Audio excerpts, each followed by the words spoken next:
You know, for 10 years, Antron Brown was a fixture in the NHRA's Pro Stock motorcycle class. But 2008 brought just a minor change. Okay, call it a big change. He traded in 2 wheels for 4. The move was daring and unprecedented, and so far the results have been absolutely amazing. In just 6 career Top Fuel races, Brown has made 3 finals. He's got 2 wins, and now he rides the momentum of those 2 straight wins here into Gateway this afternoon. And back here in the pits, the fans are here to see Antron Brown. We're right by the motorcycle pits. All your friends are right here. This is where we'd expect to find you, but now it's all about Top Fuel. How about that second win? How did it compare to the first? Dave, it was just remarkable. Both wins were remarkable, but the second one, each round, you know, you weren't planning on winning each round because we had some tough matchups, and going against the Sargent in the final, Corey Mack in the second round, there were like 2 final rounds in a row, and Bob Vandergriff, and Doug Herbert.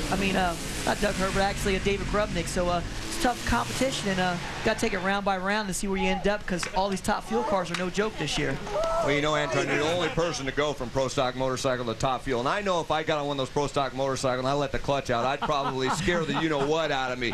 Did the dragster ever do that to you when you first got into it? Oh, Mike, without a doubt. I mean, when I got out to that 150-foot mark, as you know, that's when the timing, the clutch comes in. It kicked me in my butt. I was like, whoa!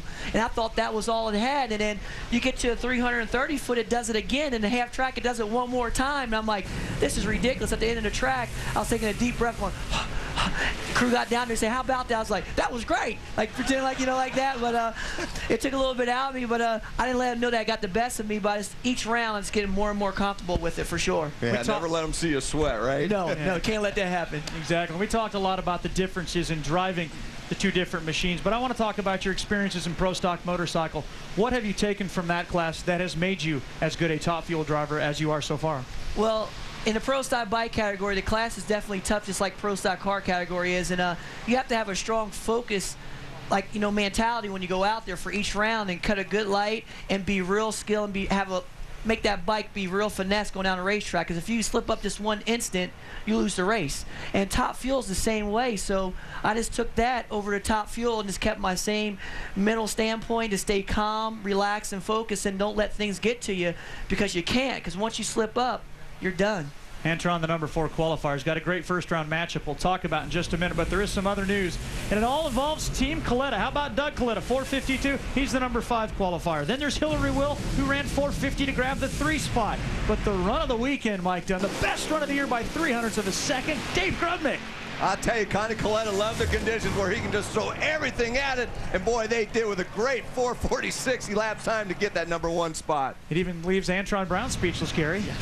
Absolutely. We were just talking about how good that run was and the way it hooked up and was so solid off the line for Dave Grubnick, the quickest run we have seen thus far this year. What does that do in terms of confidence for you and your team? Because your struggle now is to win rounds, and you haven't been able to do that since Phoenix. Well, that's true, Gary, but, you know, confidence has always got to be high. You know, when we come to these events, you've always got to believe you're going to do well and win. And yes, we've had some struggles in the past couple of events. We've had some close races, but last night was great. That run was, you know, we had great conditions, and you know, we came into that session number 1, then Hillary took it from us, then Tony Schumacher took it from Hillary, and then we took it back. So it was very exciting, and, you know, we've got the Carpenters Union on the car this weekend. All the guys are out here, and so they're a great bunch. So the day went really well.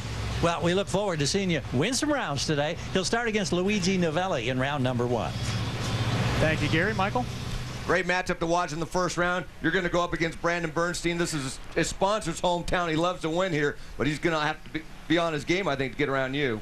Well, you can't hold that Buzzwires or crew lightly at all, and our Macro Tools team is just pressing hard, and we're just going to put our heads down and go to work. I mean, every race car out here is tough, Mike, so we have our work cut out for us, but I'll be Lee and the boys. They're ready for this matchup. Thank you very much for being here today. Ladies and gentlemen, Antron Brown.